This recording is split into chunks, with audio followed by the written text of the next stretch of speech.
What up, best moments to Downtown Melo? You're listening to the Entertainment Report on iHeartRadio, live from Orlando for Friday, April 19th, 2024, delivering some major stories and trends going on in the world of entertainment and beyond.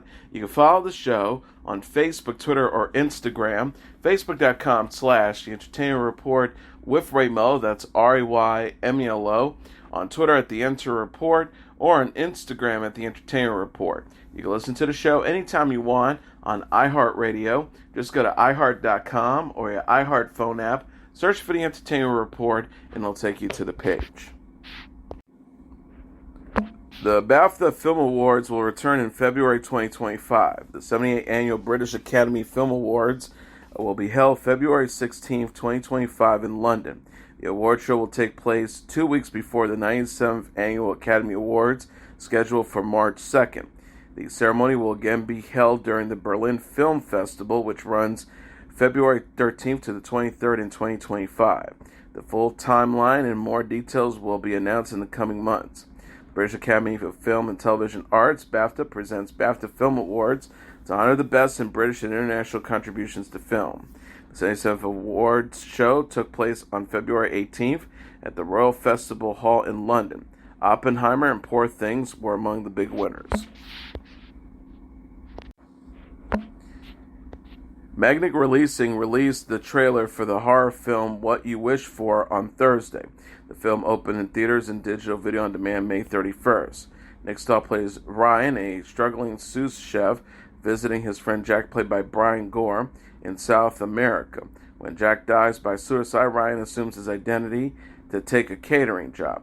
Ryan discovers he is in over his head when the client, Imogene, played by Tasmin Topolsky, threatens his life if the customers are not satisfied with the meal. Nicholas Tamnay wrote and directed What You Wish For. His previous films, The Perfect Host, was also about a deadly dinner party. What You Wish For premiered at the Fantasia International Film Festival in Canada and went on to play Fantastic Fest, Scream Fest, and more genre festivals. The stars of Pulp Fiction reunited Thursday to celebrate the movie's 30th anniversary. John Travolta, Samuel L. Jackson, Uma Thurman, and Harvey Keitel attended a screening of the film at the TCM Classic Film Festival in Los Angeles. Cast members Rosanna Arquette, Phil Lamar, Burl Steers, Eric Stoltz, Julia Sweeney, and Frank Whaley were also in attendance, along with producer Lars Bender and executive producers Michael Schamberg and Stacey Sher. Pulp Fiction is written and directed by Quentin Tarantino and opened in theaters in October 1994. Travolta, who plays Vincent Vega, praised the film as epic while speaking to people on the red carpet.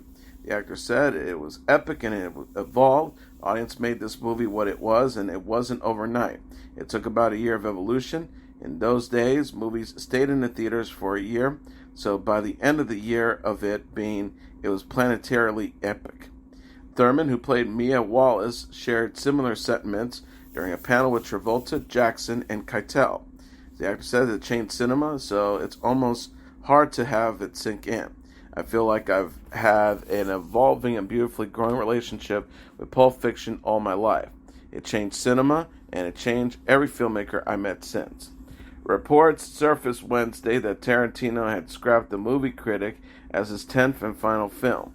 The movie was to star Brad Pitt, who previously collaborated with Tarantino on Inglourious Basterds and Once Upon a Time in Hollywood.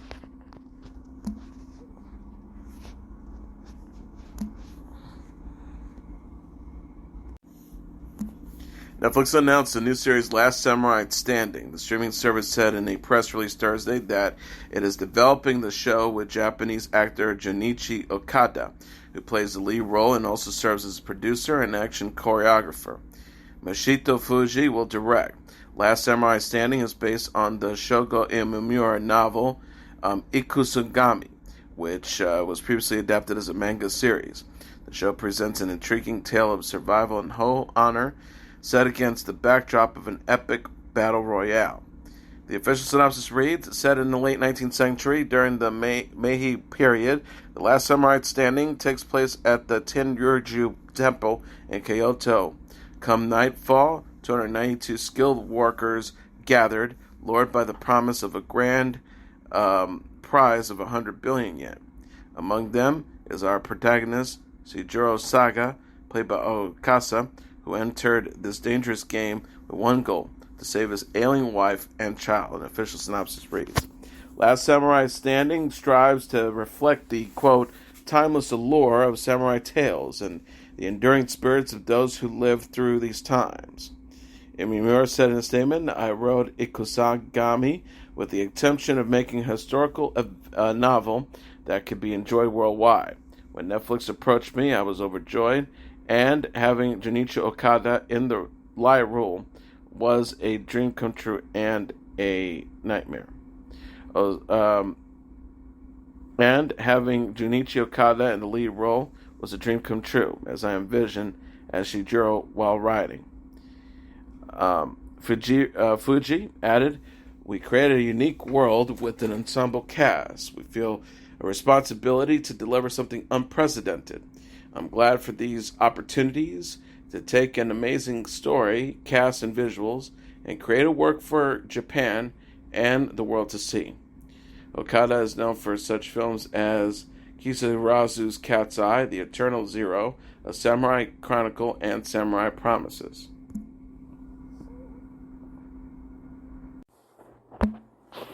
Jeremy Clarkson, British agriculture-themed docuseries Clarkson's Farm, will kick off its third season May 3rd. The first 4 episodes will be available on that date, while the remaining 4 will be available May 10th. The synopsis reads, the third series of Clarkson's Farm finds Diddley Squad Farm facing some serious daunting challenges. The crops are falling in the severe hot weather. Inflation has driven prices of supplies skies high. Dreams for the beloved restaurant are dashed. And now the farm shop also faces closure. Jeremy urgently needs to come up with the creative new ways to make ends meet, so hatch a plan to turn a profit from hundreds of acres of unfarmed land, that thick woodland and hedgerows that make up half of Diddley Squad. The trigger an avalanche of Clarkson's crafted schemes involving everything from goats and pigs to mushrooms, nettles, and deers. Clarkson is best known for his presenting roles on the car-centric reality show The Grand Tour and Top Gear.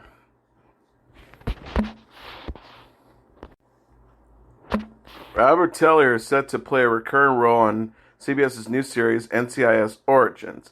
Taylor, who is best known for playing Sheriff Walt Longmire in the Wyoming crime drama Longmire for 6 seasons, will play Jackson Gibbs, the strict father of Leroy Jethro Gibbs on Origins, which is set to premiere during the 2024-2025 television season.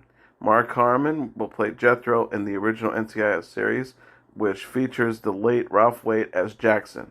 Austin Stowell is set to play the role of young Jethro.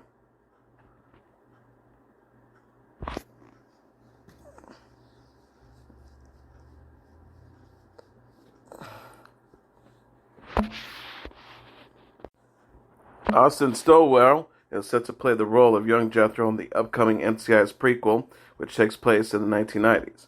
Harmon will narrate the show, which will co-star Cal Schmidt, Mariel Molino, Danny Rodriguez, Tyler Abercrombie, Daniel Bellamy, and Caleb Martin Feet.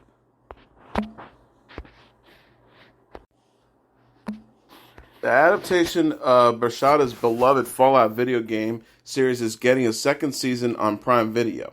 The post-apocalyptic drama starring Ella Purnell, Walton Goggins, Cal MacLachlan, and Aaron Moulton premiered on April 10th and has been the streaming service's most watched show globally since 2022 Ring of Power. Westworld creator Jonathan Nolan and Lisa Joy are the executive producers of Fallout, the first 3 episodes of which were directed by Nolan. Geneva Robertson Durrett and Graham Wagner serve as an executive producer, creators, and showrunners. Roberts, Dorrit, and Wagner sent a joint statement. Thank you to Jonah Killer, Bershada, and Amazon for having the courage to make a show that gravely tackles all of society's most serious problems these days: cannibalism, incest, Jell-O cake. More to come.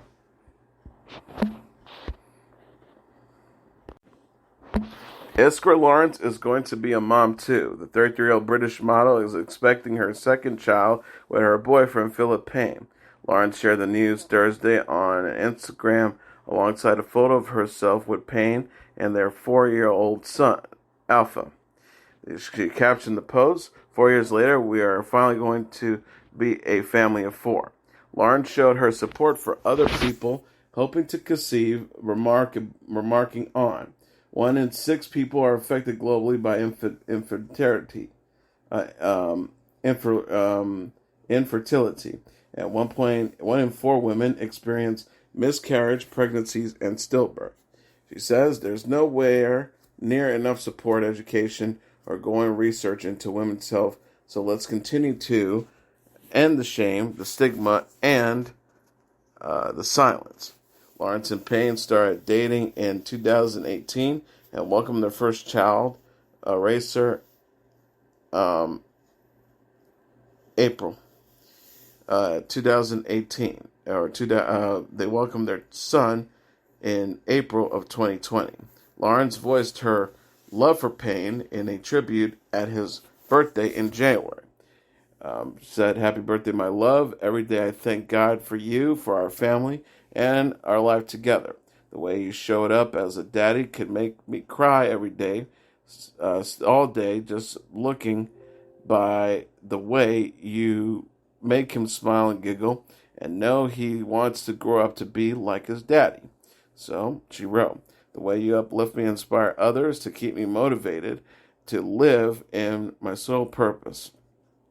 We really are taking on the world together."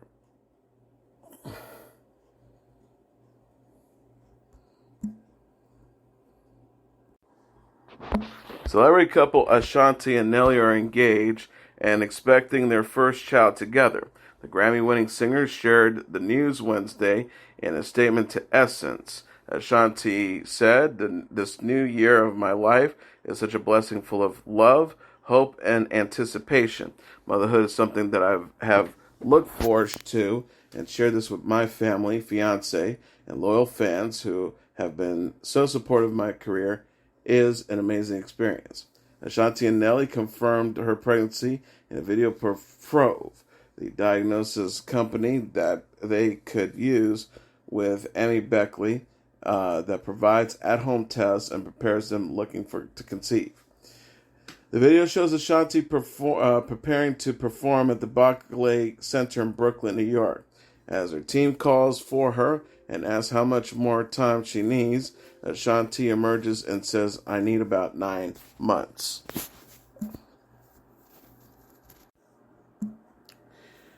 Pearl Jam is back with new music. The rock band released its 12th studio album, Dark Matter, on Friday. Dark Matter marks Pearl Jam's first album in over 4 years since Gigaton in 2020. The new album features the singles Dark Matter, Running, and Wreckage, along with 8 other songs: Scared of Fear, React, Respond, Won't Tell, Upper Hand, Waiting for Stevie, Something Special, Gotta Give, and Setting Sun.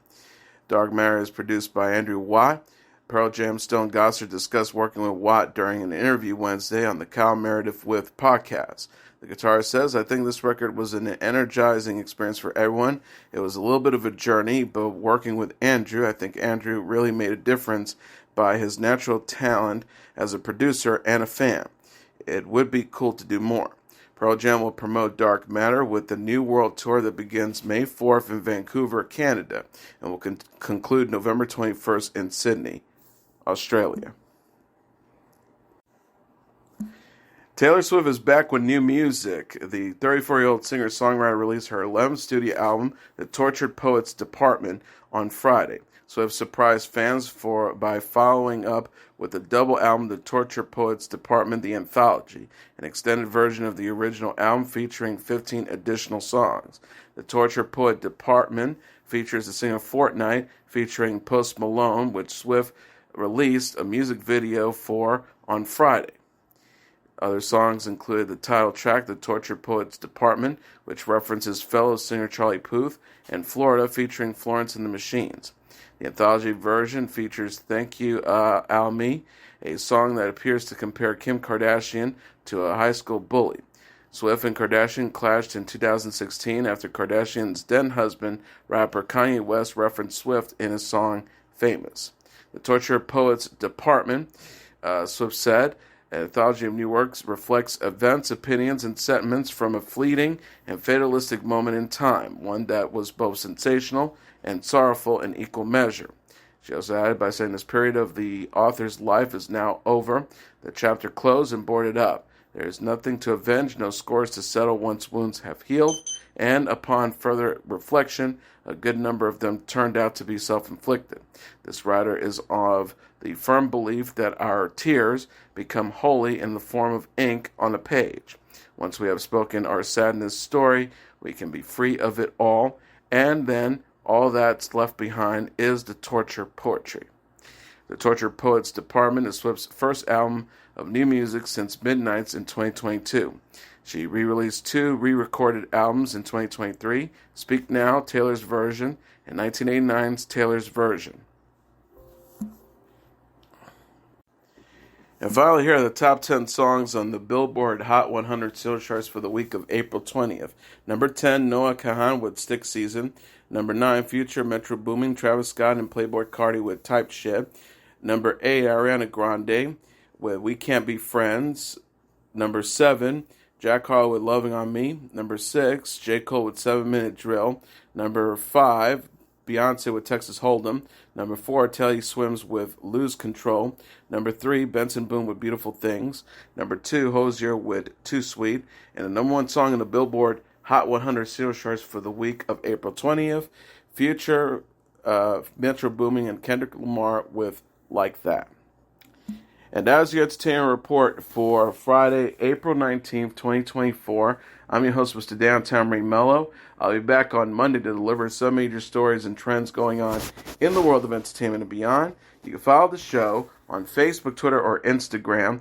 Facebook.com/The Entertainment Report with Ray Melo. That's RAYMELO. On Twitter at The Enter Report, or on Instagram at The Entertainment Report. You can listen to this episode or any previous episodes of The Entertainment Report anytime you want on iHeartRadio. Just go to iHeart.com or your iHeart phone app. Search for The Entertainment Report, and it'll take you to the page. Everyone have a great weekend. Good night, and God bless you all.